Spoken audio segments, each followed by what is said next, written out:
Your mind is the captain. Your emotions are the sea. The sea is not your enemy. It is a powerful, natural force. But if the captain obeys every wave, the ship is lost.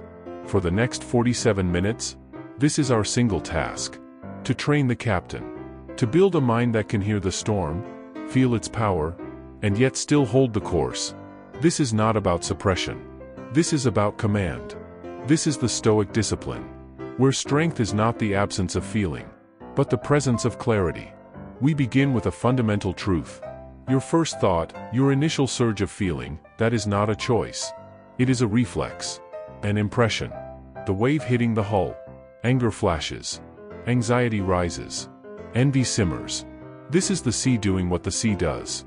The untrained mind mistakes this first wave for a command. It believes the feeling must be obeyed, that the anger must become a shout, that the anxiety must become a retreat. The captain surrenders the wheel to the water. Stoicism teaches us about the gap. The critical, spacious gap between the first wave and your hand on the wheel. Between the impression and your action. Training your mind means widening that gap. It means building an observation deck behind your own eyes. So when the wave of emotion comes, you learn to say, "Ah, this is a wave of anger. I feel its heat. I acknowledge its presence." You do not say, "I am angry," as if it has consumed your entire identity. You see it as a temporary weather system within you. This simple act of labeling is the first and greatest act of strength.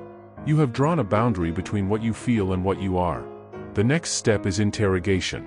You turn to the emotion, not as its slave, but as its analyst. You ask it questions. You ask your anxiety, "What exactly do you believe is about to happen? Is that truly within my control? What is the very worst-case scenario, and could I endure it?" You ask your anger, "What principle of mine feels violated? Will my outburst restore justice, or merely escalate chaos? Is this person's action about me, or about their own ignorance?"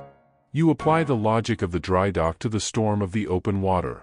This process does not dismiss the emotion. It contextualizes it.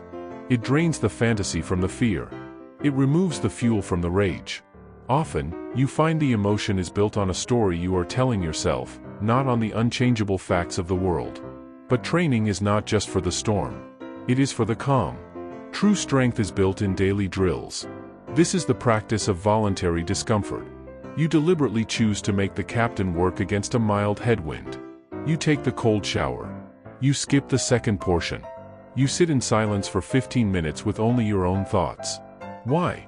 To prove a fundamental point to yourself, that you can tolerate discomfort without coming apart. You sever the neural link between a slight unpleasant sensation and a full-blown crisis. When a real emotional storm hits, your mind already knows, "I have borne hardship before. This is just another form of it." This is the practice of premeditation. You do not wait for the crisis to train. You train in advance. In the morning, you calmly visualize the day's potential triggers. The difficult conversation. The stressful commute. The possible rejection.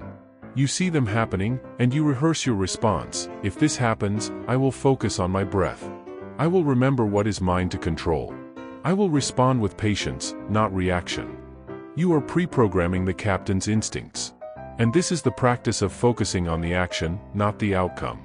Your strongest emotional turmoil often comes from attaching your peace to a result you cannot guarantee.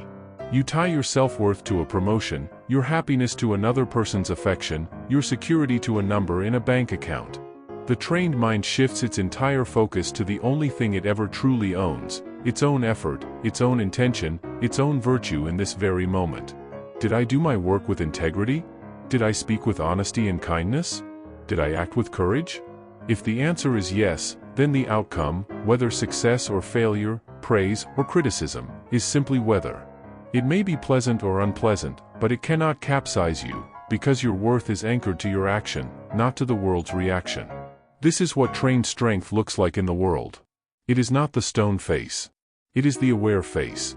It is the person who feels the sting, acknowledges it, and chooses not to be ruled by it. Their power is in their pause.